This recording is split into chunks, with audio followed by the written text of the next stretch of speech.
Well, hello and welcome to these daily reflections from St Andrew's Church, Bebington. My name's Tim and I'm a secondary school teacher by trade.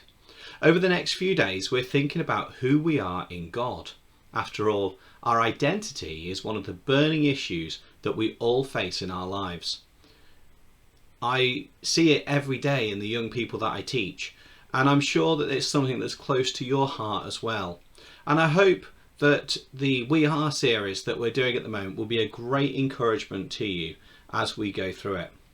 Today we're thinking about Jesus' words, "You are the light of the world," found in Matthew 5 verse 14 to 16. I've always found this a really interesting passage because, as you know, David's spoken about this in a short clip previously, but I think there's so much that can be said with this, which is absolute value.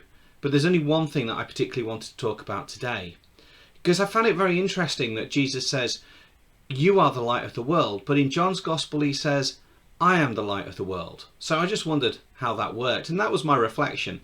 And it got me interesting reading in a really interesting book by Louis Giglio called Indescribable. It's a devotional book taking ideas from science and then applying them to logical biblical truths. He talks about moonlight rather than sunlight. I know a lot of people as children think that the moon shines at night and the sun during the day. However, we know that just simply is not true. The moon is a blob of space rock and it has no light at all. So how does it shine at night time? Well, the moon's light is actually a reflection of sunlight.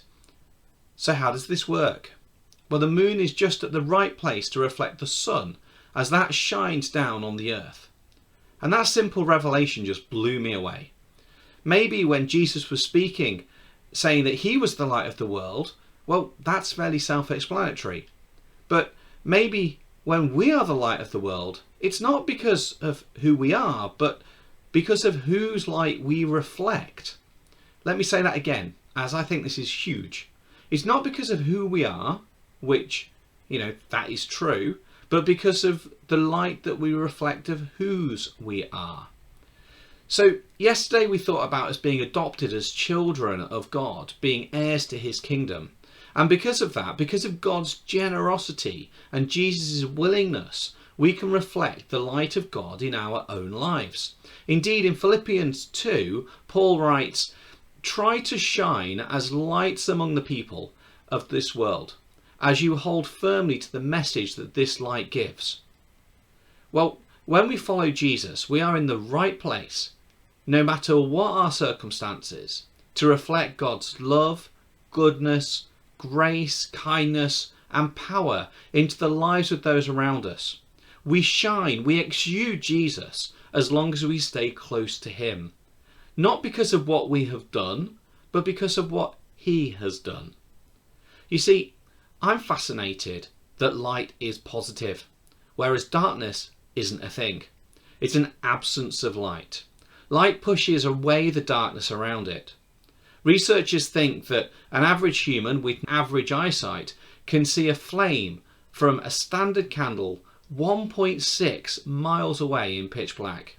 And that's such impressive that such a small candle can make such a huge difference.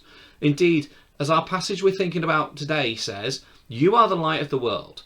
A town on a hill cannot be hidden." You can't escape the light. No one can. You are different than the people around you who do not have hope in Jesus. Like a moth to a flame, people will be attracted to you and ask you questions, or at least take note that you are different. And you are only different because you reflect the glory of God and have the Holy Spirit within you. Once we are God's chosen and adopted, we cannot hide, even if we try. Verse 15 says, "Neither do people light a lamp and put it under a bowl. Instead, they put it on a stand where it gives light to everyone in the house. In the same way, let your light shine before others, that they may see your good deeds and glorify your Father who is in heaven." See, the good things that we are seen through the light that those that we reflect. And this light glorifies God, who is our Father. So when Jesus says that we are the light of the world, my challenge to you today is to think about this. How are you reflecting God's light in your world? Leaving you again with St. Paul, try to shine as lights among the people of this world as you hold firmly to the message that this light gives. I pray that you have a blessed day. Thank you for your time.